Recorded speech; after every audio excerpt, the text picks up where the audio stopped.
नमस्कार दोस्तों, मैं सत्यम मिश्रा और आप देख रहे हैं टीसी लर्नर्स का यूट्यूब चैनल।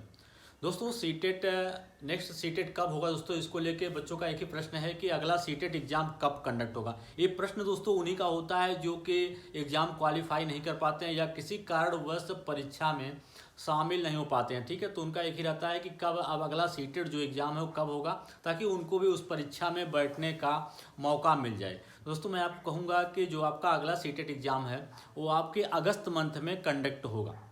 लेकिन एक चीज़ दोस्तों और निकल के आ रही है कि अभी दोस्तों आपको बता दें कि एनसीटी और सीबीएसई के बीच में एक दिन का एक दोस्तों कॉन्फ्रेंस हुआ है, कह सकते हैं मीटिंग कंडक्ट हुई। उसमें एक फैसला लिया गया दोस्तों, कह सकते हैं कि एक बड़ा फैसला लिया गया है कि अब जो आपका सीटेट है वो 1 से लेकर 12 तक में शिक्षक बनने के लिए कह सकते हैं कि जरूरी हो गया। ठीक है, तो अब इसके लिए अब पहले क्या होता था कि 1 से 8 में शिक्षक बनने के लिए सीटेट परीक्षा जो है वो कंडक्ट कराई जाती थी, लेकिन अब आगे ऐसा होगा कि अब 1 से 12 तक में शिक्षक बनने के लिए जो सीटेट परीक्षा है वो कंडक्ट करवाई जाएगी। ऐसा जो है प्रपोजल रखा गया। लेकिन ये चीज़ें दोस्तों अभी आपको जो आपका अगस्त मंथ में पेपर होने वाला है इसमें आपको देखने के लिए नहीं मिलने वाला है। इसके बाद ठीक है, जब आपका अगला होगा अगले साल में ये चीज़ें आपको देखने के लिए मिल सकती हैं। ठीक है, क्योंकि सारी चीज़ें दोस्तों एक बार बदलना पड़ेगा। सिलेबस से लेके हर एक चीज़ जो है दोस्तों इसमें चेंजिंग होगा।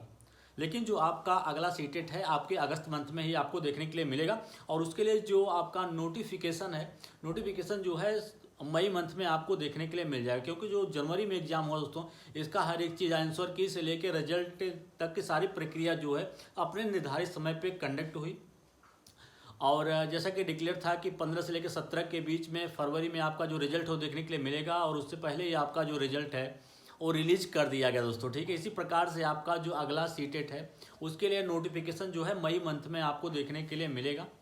और जो बच्चे इस परीक्षा पे क्वालिफाई कर गए हैं दोस्तों सीटेट, वो अपने जो बीपीएससी टीआरई 3.2 है उसकी तैयारी में लग जाएं, क्योंकि उनको एक बड़ा मौका मिला दोस्तों। सिर्फ अपीयरिंग होने के कारण उनको मौका नहीं मिल पा रहा था, लेकिन एग्ज़ाम क्वालिफाई होने के बाद और रिजल्ट रिलीज हो जाने के बाद दोस्तों उनको एक बड़ा मौका मिल गया। क्योंकि जो फॉर्म फिलिंग का लास्ट डेट है बीपीएससी का वो 23 फरवरी रखा गया। उससे पहले जिन बच्चों का रिजल्ट जारी कर दिया गया वो इस परीक्षा में शामिल हो सकते हैं। और जिनका दोस्तों क्लियर नहीं हुआ उनको भी दोस्तों धैर्य रखने की ज़रूरत है, क्योंकि कुछ तो सोचने से कुछ नहीं होने वाला। ठीक है, अब आप अगर एग्ज़ाम क्वालिफाई नहीं कर पाए, हो सकता है दोस्तों आपके अंदर कोई कमी रह गई हो सकता है कि आप सिलेबस सही से न पढ़े हों। ठीक है, या टाइम मैनेजमेंट का ध्यान न दिया हो। ठीक है, कुछ गड़बड़ी के कारण दोस्तों आप इस एग्ज़ाम को क्वालिफाई नहीं कर पाए हैं। अब आगे की जो तैयारी दोस्तों अगला जो आप एग्ज़ाम है उस एग्ज़ाम की तैयारी करिए और इन सब चीज़ों का ध्यान में रखें।